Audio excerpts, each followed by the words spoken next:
सर्वप्रथम देश की युवा पीढ़ी को मेरा प्यार भरा नमस्कार।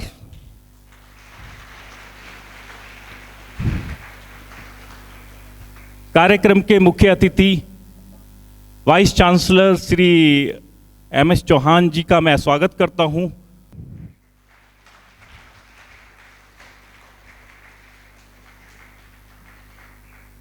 Shri Ravindra Singh Bisht ji, director Chanakya law college, Vaibhav ji और अंशुल जी का बहुत बहुत आभार व्यक्त करता हूं, उन्होंने इस कार्यक्रम के लिए समय निकाला।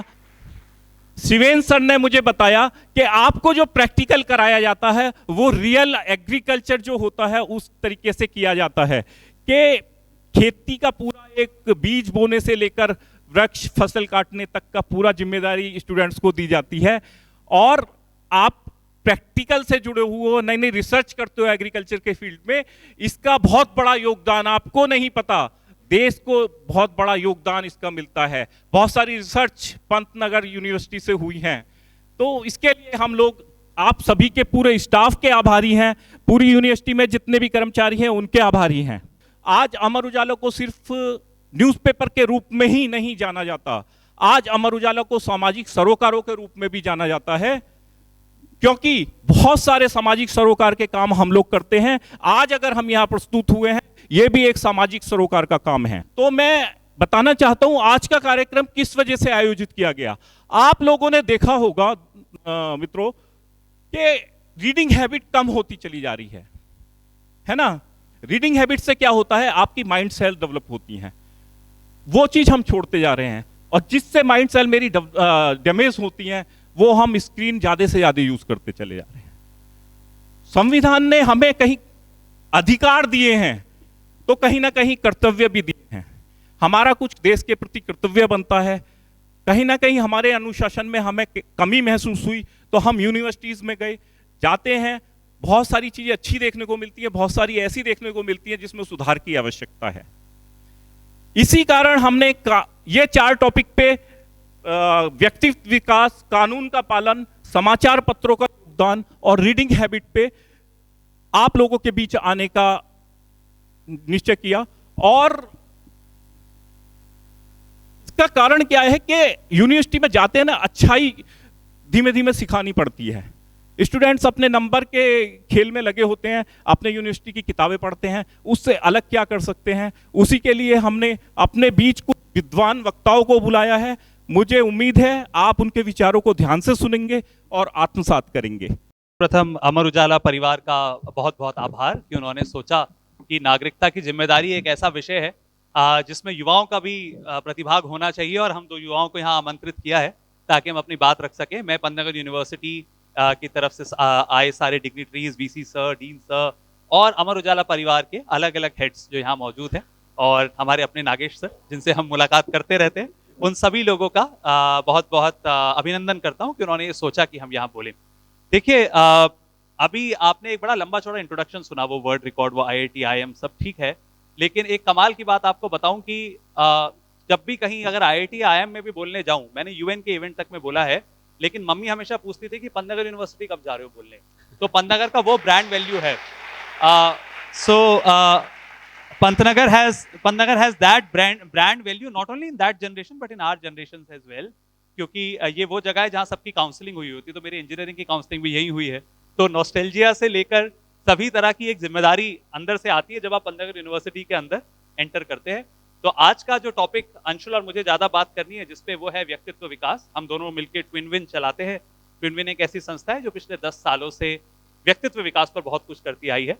उस सब के बारे में आज बात नहीं करेंगे, आज बात करेंगे कि आपको फायदा कैसे पहुंच सकता है अगर आप अपने व्यक्तित्व पे थोड़ा ध्यान दें। तो सबसे पहले तो एक बात समझ लीजिए, कहते मैं आपको कुछ कविताएं सुनाऊंगा और सारी स्वरचित हैं, तो अगर अच्छी लगेंगी तो ताली बजा देना जोर से, ताकि पता चले कि युवा हो, क्योंकि युवा को जब उल्टा लिखते हैं तो वायु हो जाता है वो, तो वायु वाला फील रहना चाहिए, राइट। तो अगर आपको कुछ फील होगा तो आप ताली से जरूर सूचित करिएगा। Thank you.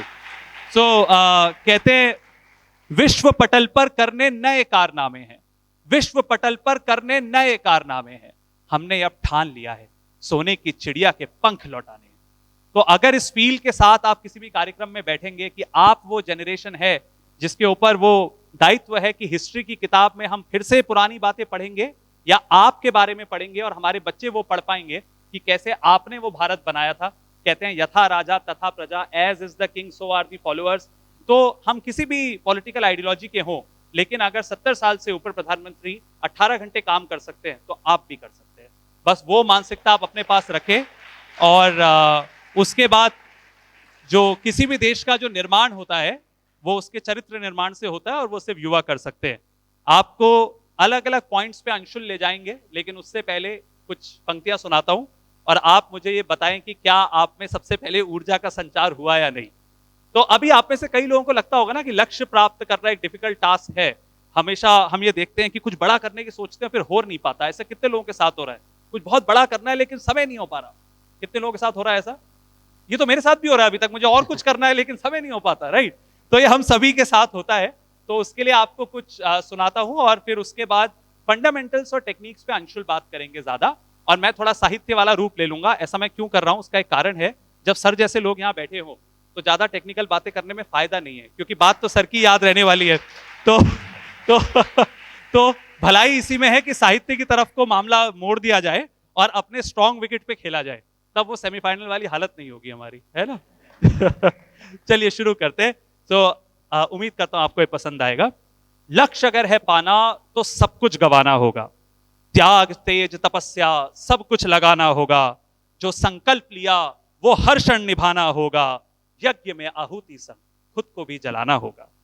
कई हारों की श्रृंखला देख मुस्कुराना होगा, प्रमाद में बीते हर लम्हे पर पछताना होगा, लक्ष्य प्राप्ति के लिए रक्त का कतरा कतरा बहाना होगा, लक्ष्य अगर है पाना तो सब कुछ गंवाना होगा। पांडवों सी आस रखकर, थैंक यू, पांडवों सी आस रखकर, पांडवों सी आस रखकर इस चौसर में सब कुछ लगाना होगा, असफलता के आगे झुकने से बेहतर तो सर कटाना होगा।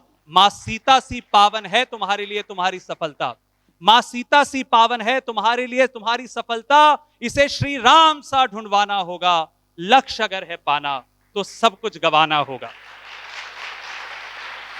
भीष्म से अंत में भीष्म सी है ये प्रतिज्ञा, भीष्म सी है ये प्रतिज्ञा, इसे हर हाल में निभाना होगा। महाकाल भी विरुद्ध खड़े हो जाएं अगर, महाकाल भी स्वयं विरुद्ध खड़े हो जाएं अगर, तो बन गणेश शीश कटवाना होगा, लक्ष्य अगर है पाना तो सब कुछ गंवाना होगा। जो एक क्या अंग्रेजी में जिसको बोलते हैं ना वो किलर इंस्टिंक्ट, जो एक इंस्टिंक्ट होता है कि मैं इसको पूरा करके दिखाऊंगा, अगर उस इंस्टिंक्ट को अपने पास रखेंगे ना तो सारे लक्ष्य बहुत बौने लगने लगते हैं और सब कुछ हो जाता है। एक ही बात बार बार याद रखें कि जब ये यूनिवर्सिटी शुरू हुई होगी तब ये थोड़ा सोचा गया होगा कि इतने ज्यादा भयंकर रिजल्ट्स आएंगे। पहला जो स्टेप है आपको बस उतना करना है, और आगे का जो फैसला है वो ऊपर से होता है, उसके लिए कुछ खास करना नहीं पड़ता है। तो उम्मीद यही रखते हैं कि अब आप जब यहाँ आ ही गए हैं, आप इस वाली कुर्सी पे बैठ ही गए हैं जहां से 1000 करोड़ 2000 करोड़ 5000 करोड़ का फायदा हो सकता है, तो आप इस कुर्सी का मोल रखेंगे, क्योंकि आपको जो ये कुर्सी दी गई है ये कुर्सी बहुत सारे ऐसे लोग हैं जिनको नहीं दी गई।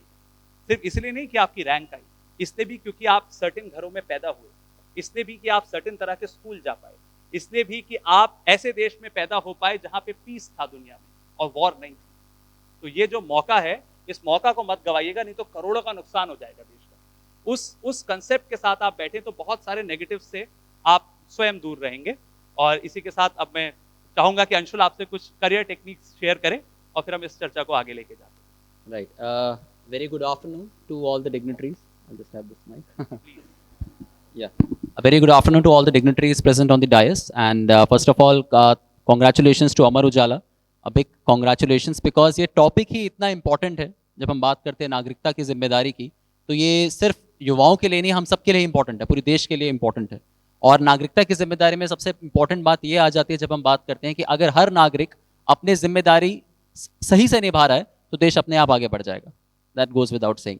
So जब करियर की बात करते हैं, मैं हर साल 10,000 बच्चों से मिलता हूँ, करियर के रिगार्डिंग बात भी करता हूँ।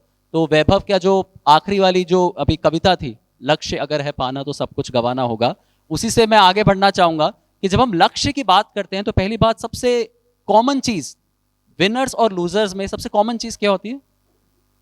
Everybody has the same goal, right? Goal तो सबका सेम था जिसने जर्नी स्टार्ट करी, राइट? आपने जब पंतनगर के लिए लड़ाई लड़ना स्टार्ट करा होगा तो आपके साथ बहुत से ऐसे तमाम बच्चे होंगे जिन्होंने साथ में लड़ाई शुरू करी होगी, आज शायद आप यहाँ पहुंच पाए हैं, बहुत से बच्चे नहीं पहुंच पाए। तो दैट मीन्स सिर्फ गोल सेटिंग से तो नहीं होगा।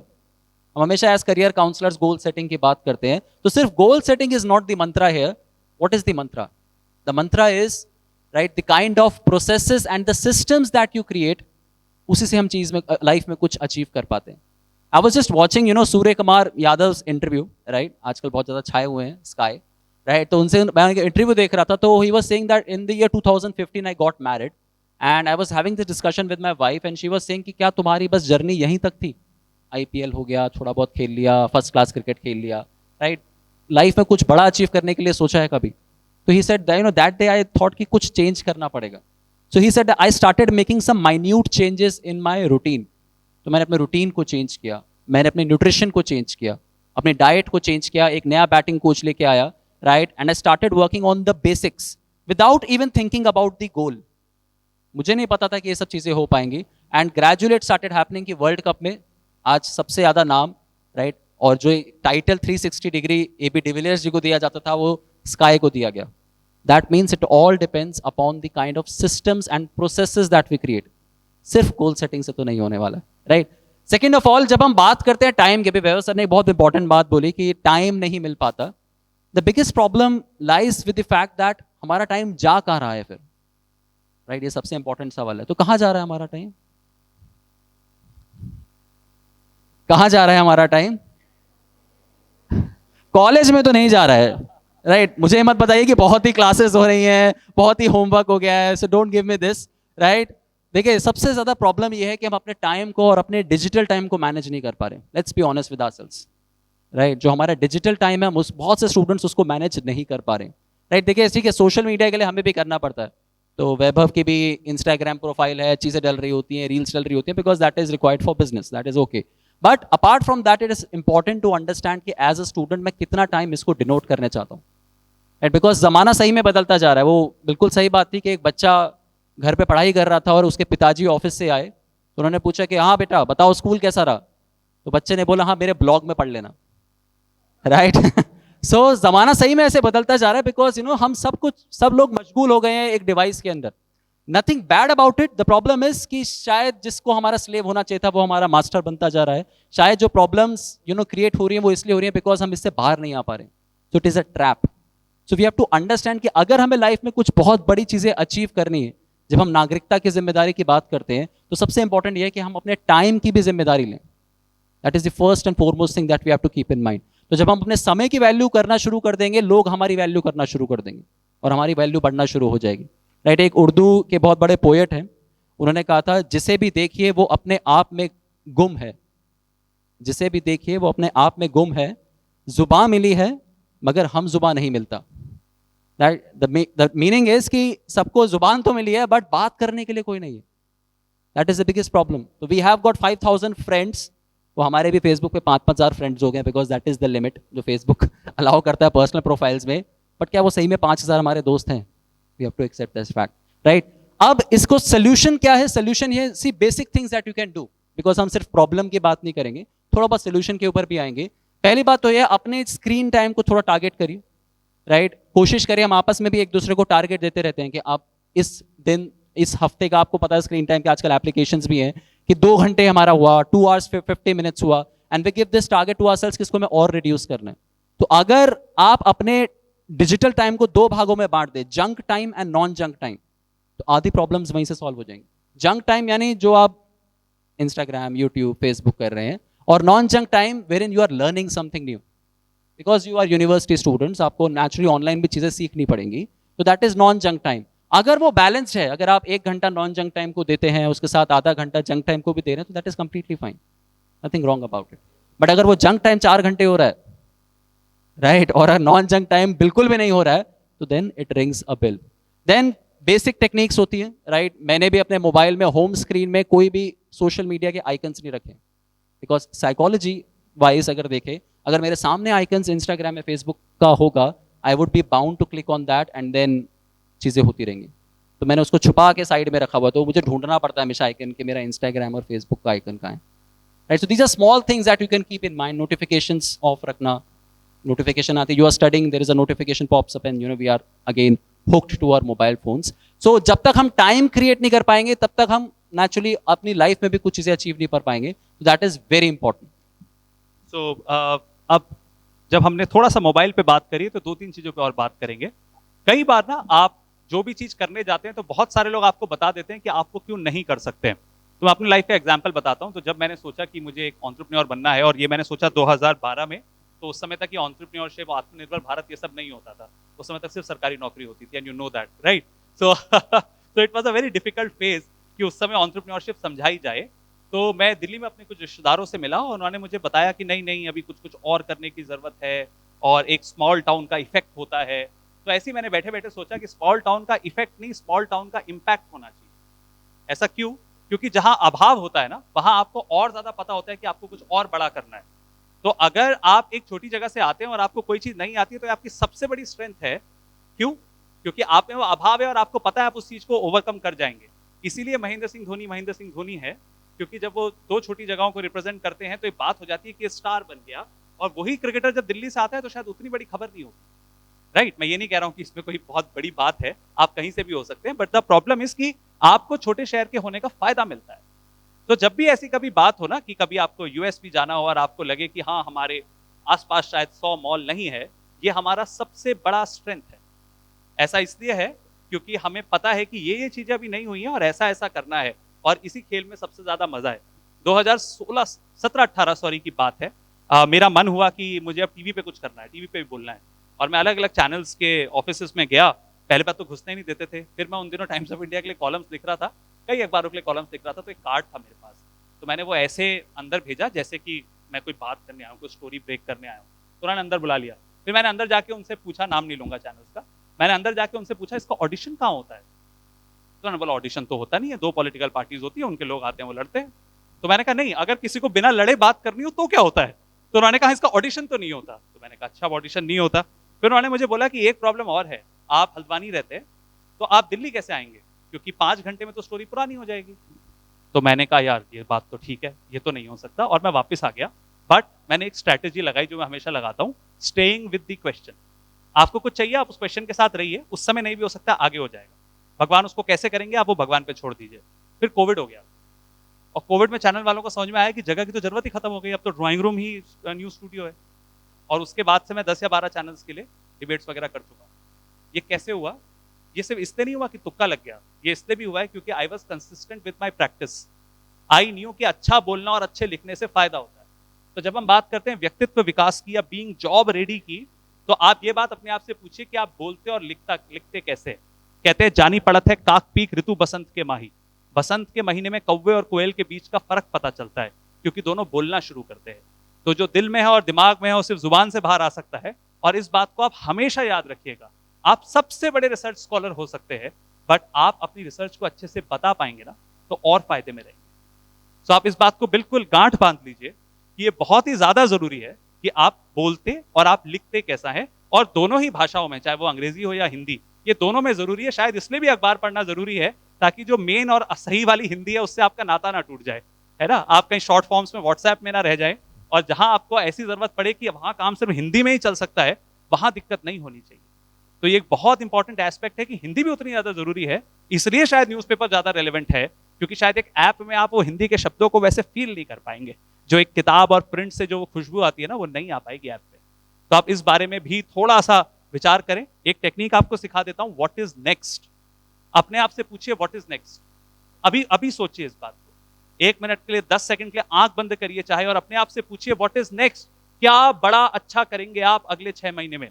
अब आप ये नहीं कह सकते मैं पंतनगर में पढ़ूंगा, वो तो आप सारे ही पढ़ रहे हो. व्हाट इज नेक्स्ट, ऐसा क्या अच्छा आप करेंगे जो अगले 6 महीने में सिर्फ आप करेंगे, और हमें मजबूरन आपको यहां बुला के आपका सम्मान करना पड़ेगा. ऐसा क्या करेंगे आप? क्या आप कोई किताब लिखेंगे, या रिसर्च में कुछ अच्छा करेंगे, या अपने सब्जेक्ट के टॉपर होंगे? ऐसा क्या होगा? What is that next thing that you achieve, and then we invite you here and we have a small ceremony. अगर इस व्हाट इज नेक्स्ट का क्वेश्चन मिलता रह रहा है तो सब सही जा रहा है. एक और छोटा सा एग्जाम्पल देता हूं.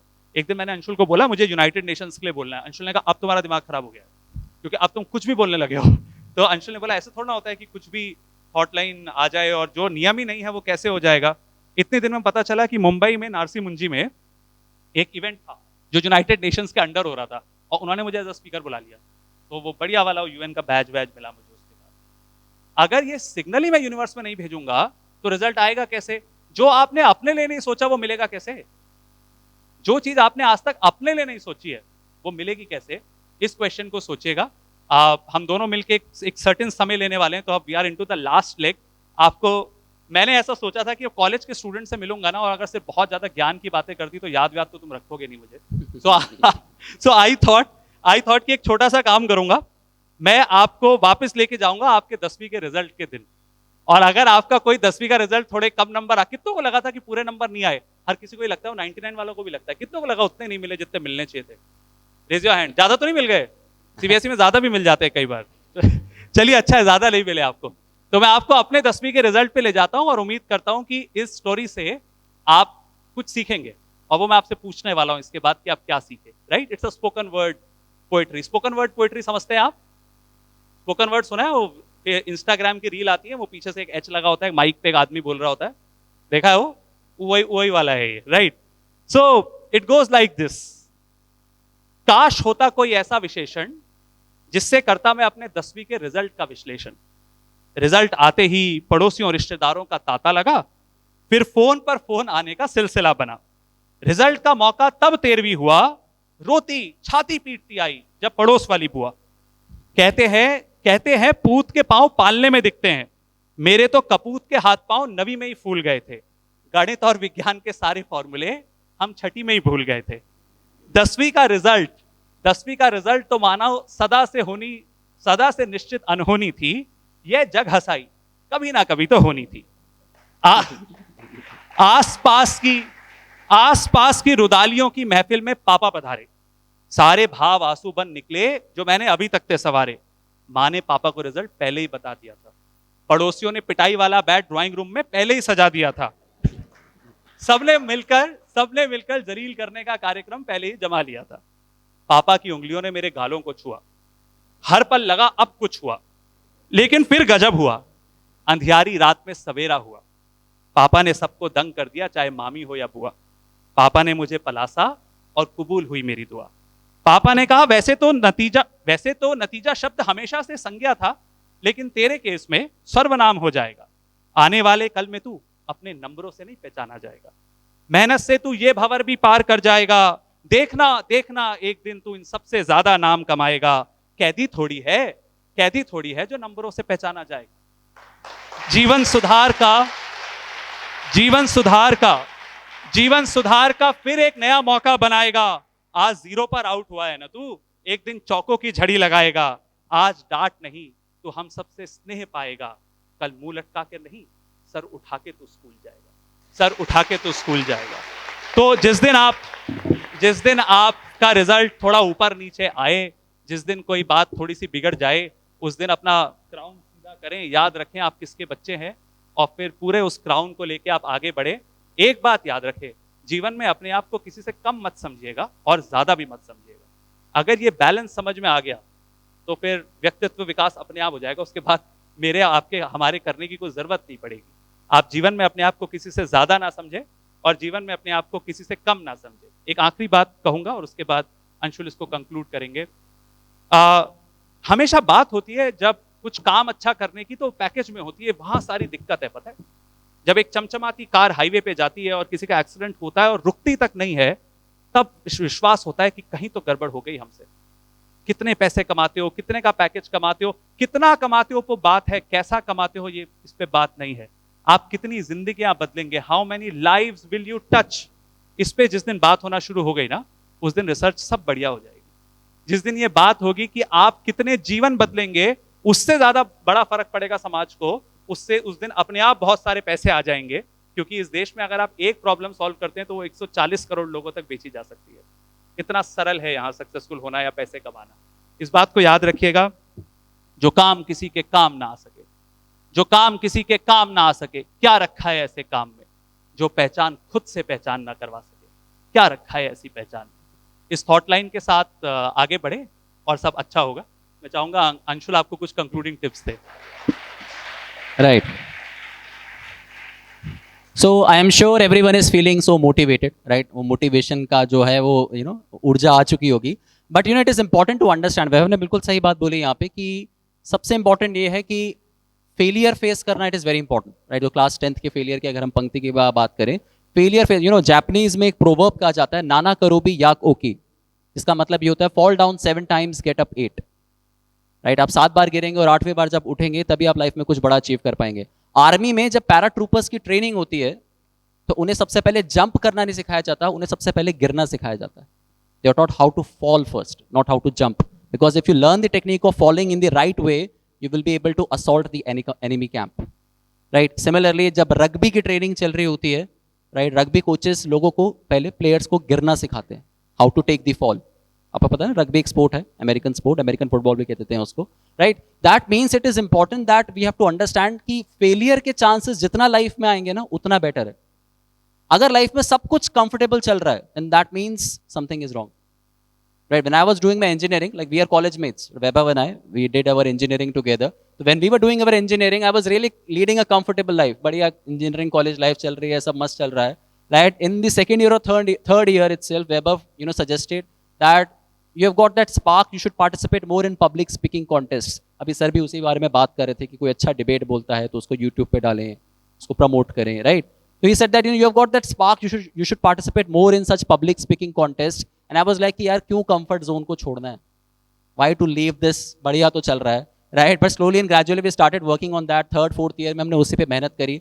जैसे आज आप अपना संडे बिता रहे हैं वैसे ही हम भी अपने संडेज बिताते थे. We used to have our public speaking contest together in the hostel itself. हम अपने ही आपस में कॉन्टेस्ट करते थे जब शायद बाकी लोग मूवीज और पार्टीज कर रहे थे, राइट? हम भी कर रहे थे इवनिंग में, but day में we were actually practicing all such skills together. We never knew that one day we will start a training organization together. ये किसी ने नहीं सोचा था. So we have to understand this fact कि अगर आप वो चीज समझ लेते हैं कि पहली बार जब मैं भी स्टेज पे आया था तो मुझे भी डर लगा था, 5 मिनट की डिबेट में मैं भी 3 मिनट ही बोल पाया था. So जब तक वो अपने आप को, जो वैभव ने बोला what's next, once you start giving these challenges to yourself, जिसने आज तक नहीं बोला अगर वो बोलना स्टार्ट करता है, जिसने आज तक कुछ लिखा नहीं है वो लिखना कुछ स्टार्ट करता है, राइट? जिसने आज तक शायद क्लास में उतना ध्यान नहीं दिया है वो क्लास में उतना ज़्यादा ध्यान देना शुरू करता है. अगर हम व्हाट्स नेक्स्ट समझ लें and we start working on that, we might fail an number of times, but जब हम फेल करेंगे तभी हम आगे बढ़ेंगे. आर्मी में एक और कोटेशन बोली जाती है, इसी पे बोला जाता है कि अगर if everything is going smooth you are running into an enemy ambush. अगर सब कुछ बहुत स्मूथ चल रहा है ना, आप टुकड़ी जा रही होती है और सब साफ बढ़िया चल रहा है तो पक्का आगे एम्बुश होने वाला है. So that means it is better that you face failure so that you actually start accepting failure. Problem क्या है, हम इंडिया में बच्चे को जब चलना सिखाते हैं तो हम ताली बजाते हैं, वो दौड़ना शुरू करते हैं हम ताली बजाते हैं, वो जैसे ही गिरता है हम उसको उठाने दौड़ते हैं, राइट? जब वो कुछ नई चीज ट्राई कर रहा होता है हम कहते हैं बेटा यहाँ से नीचे उतर जाओ, गिर जाओगे, ये मत करो, वो मत करो. तो maybe that is the reason we have not been able to maybe produce an number of entrepreneurs in the country, because हम हर चीज में फियर इंस्टिल कर देते हैं. It is not the problem of our parents, ये हम अपने आप पे भी करते हैं. लेबलिंग कहते हैं इसको साइकोलॉजी में. We keep these sticking these labels to ourselves कि मैं ये नहीं कर सकता, अरे ये मुझसे नहीं हो पाएगा, मेरे इतने नंबर नहीं आ सकते यूनिवर्सिटी में, मैं स्टेज पे नहीं बोल सकता, right? So all these labels, जब तक इन लेबल्स को हम चैलेंज नहीं करेंगे, और उसमें फेल भी होंगे कई बार, लेकिन जब बाद में सक्सेसफुल होंगे then you will understand that you have overcome that inhibition जो आपको हमेशा परेशान करता था लाइफ में. तब वो व्यक्तित्व विकास हो पाएगा और तब वो सारी चीजें हो पाएंगी. एक बच्चे ने मुझसे कहा था, सर इतनी परेशानी लेनी क्यों है, you only live once, right? YOLO चलता है, राइट? वो YOLO, you only live once. So I told him that you don't live once, you live every day, you die once. So it's important that we understand that we learn every day and we grow every day. जब हम रोज सीखेंगे, right, तब automatically वो व्यक्तित्व विकास भी होगा और तब हम अपनी नागरिकता की जिम्मेदारी भी समझ पाएंगे, right? I'll just hand over to Vaibhav just to give a concluding statement and then we'll end this part. So हमने अखबार की जिम्मेदारी पे सर से आज बात सुनी और बहुत सारे वैलिड पॉइंट्स भी थे, बट मुझे लगा कि क्योंकि अमर उजाला के 75 साल पूरे हुए हैं तो अभी गाड़ी में आते आते ना कुछ छोटा सा लिखा था, अमर उजाला के लिए है ये, और उम्मीद करता हूँ कि जब भी कोई कुछ नया और अच्छा सोचे तो कुछ पंक्तियाँ उसके लिए कह देनी चाहिए, मनोबल बड़ा रहता है उससे, राइट? तो it goes like this. Amar Ujala सिर्फ अखबार नहीं है, यह तो उम्मीद की किरण है. खबरों, मनोरंजन, सीख का इसमें मिश्रण है. हर पन्ने में अलग कहानी लिए यह सालों से कई दिलों की धड़कन है। अमर उजाला सिर्फ अखबार नहीं है, यह तो उम्मीद की किरण है। 75 की उम्र में जवानी की दस्तक है, आम जन के लिए सत्य मार्ग का पथ प्रदर्शक है। मस्तिष्क ही नहीं सीधे दिल तक इसकी दस्तक है। अमर उजाला सिर्फ अखबार नहीं है, यह तो उम्मीद की किरण है। भौतिकता के इस दौर में आत्मज्ञान का साधन है, समाज के हर रूप का दर्पण है, इसका हर शब्द राष्ट्र सेवा में अर्पण है। अमर उजाला सिर्फ अखबार नहीं है, यह तो उम्मीद की एक किरण है। So this is for Amar Ujala and आप सबसे आज जो संवाद था वो इतना ही है, और किसी दिन उम्मीद करूंगा कि सर थोड़ा ज्यादा समय देंगे तो we would love to come and talk. और एक बात याद रखिएगा, हिम्मत की जो ये मशाल तुमने जलाई है, सम्राटों के तलवारों से ज्यादा ये काम आई है। अगर वो हिम्मत वाली मशाल लेके आप चलेंगे तो जो सम्राट हैं वो तलवारों से कभी लड़ाई जीतते नहीं है, आप सारी लड़ाई जीतते रहेंगे हिम्मत से सिर्फ। Thank you so much, I am glad that we were invited. Thank you.